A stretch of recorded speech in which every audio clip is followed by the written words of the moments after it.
But if you wanna come, give my brother some. Bend over, come ride me like your Rover. Audi VV.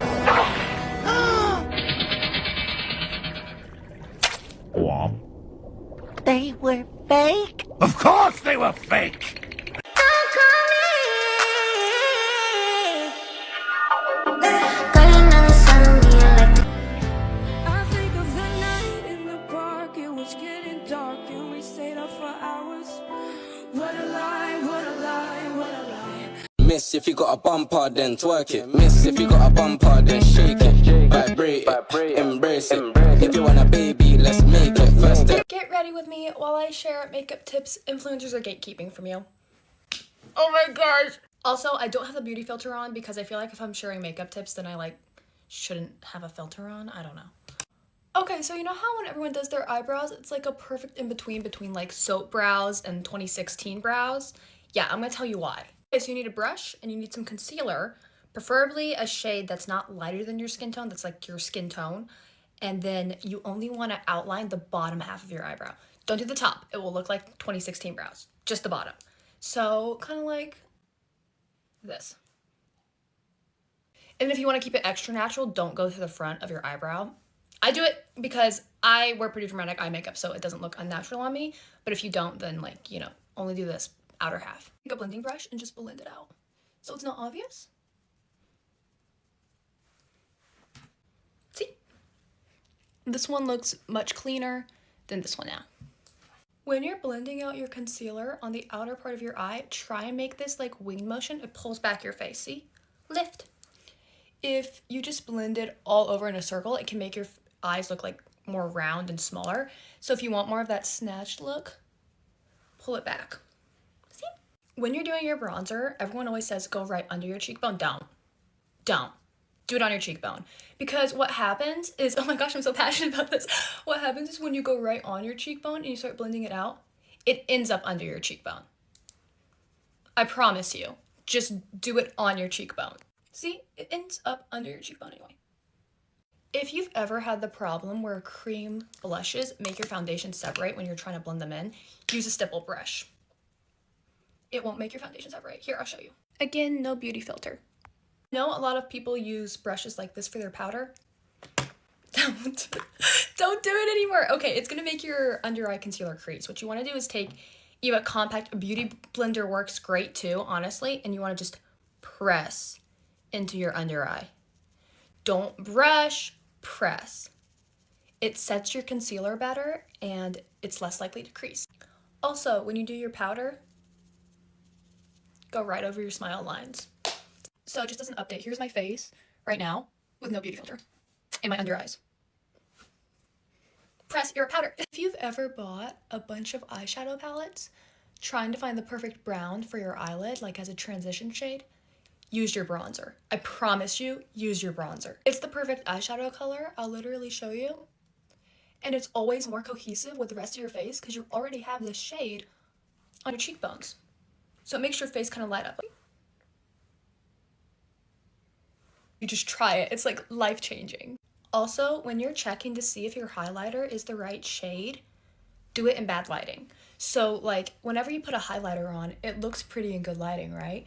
But if it's too light or too dark, it'll look chalky on your face. So do it in bad lighting. Make sure it fits your face, specifically in like Sephora before you buy it. This isn't like an immediate tip, but like if you're gonna buy a highlighter, always do that.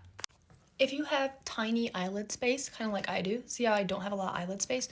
Don't bring your eyeliner all the way into your inner corner. Stop it at your iris. I promise you it's gonna look better. Otherwise, your eyelids are gonna be all hidden.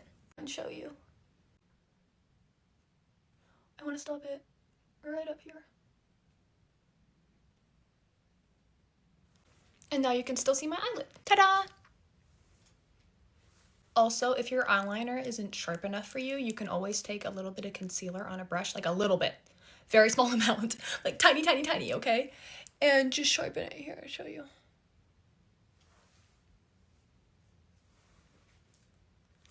Ta-da! Next set of tips are on lashes. I have so many tips on lashes. I already know that I have to cut off always the outer corner. Don't do the inner corner. About this much of my lash just because I've done it so many times. But you always want to measure the eyelash to your eye. Otherwise, it's going to poke your inner corner, which I'm sure some of you guys have had experiences with. Also, take your lash, bend it. Bendy, bendy, bendy, bendy, bendy, okay? And even sometimes what's fun is to like put the front part down, the top part up very gently, and it'll give you like a more cat eye type look with your lash. This part is so important. When you're putting glue on your eyelash, okay? You have one, you have your glue. You want to do the outer corner first, okay? Go in towards the inner corner. And then just like put extra on the inner corner, because what happens is if you put your eyelash on the outer part of your eye first, you get to adjust it to the way you want it to lay going up, and then you do the middle, and then you have time to attach the inner corner where it's not going to dry super fast and then kind of like lay weird and poke out at you, which happens a lot when you're first starting with eyelashes. So put extra glue on the inner part of your eyelash. Something like this could be helpful to look at. If you, oh, that's upside down for you guys, I'm sorry. You can just see the inner part has extra glue. So when it dries, you have more time to put it on your eye. I also do this to dry them. I don't know if that's helpful or not. This lash is about ready to put on, and it's so difficult for me to show you guys, but I'm gonna try my best. So when you put on your eyelash, you wanna go up, okay? Up. Attach it in the middle. Leave it alone for a second. Let it like sit for a second. Take your tweezers. I like to attach it to the outer part of my eye first, so it lines up with my eyeliner. Gosh, it's hard to talk and do this. Okay. And then I honestly give it a second to dry before I attach the inner corner. Which like looks stupid, but I promise you it helps. That's why we put the extra glue on there. Okay, now I'm just gonna attach the inner corner, and I kind of, be careful when you do this. If you're not used to wearing eyelashes, I squish my natural eyelashes down with it and kind of move it up. Ta-da! Okay, so sometimes in person, I see people's actual eyelashes, like their natural ones, under the fake ones, and it doesn't look good.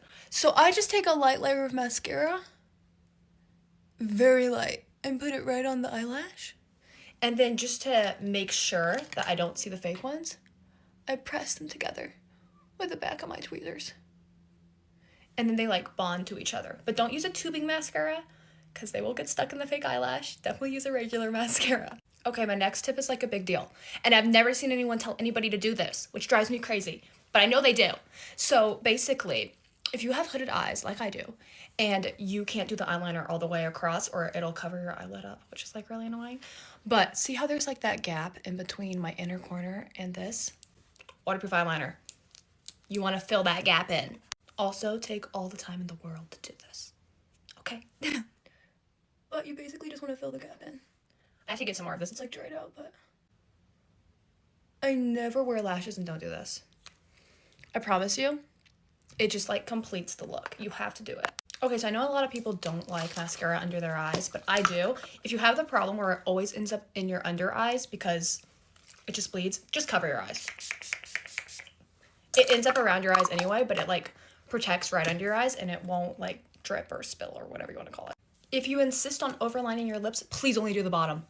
If you overline the top, it's gonna look crazy, but you could do a little bit like this on the bottom.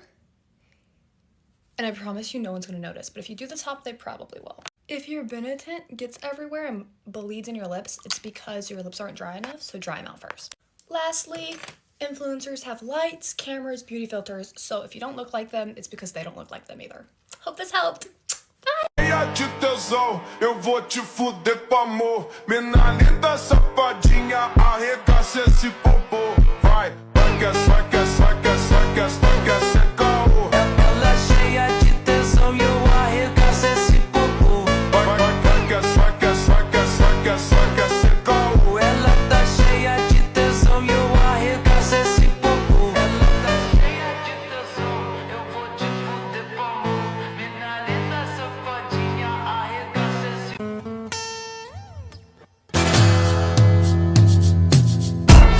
Hey, sexy lady. No, you're not cool.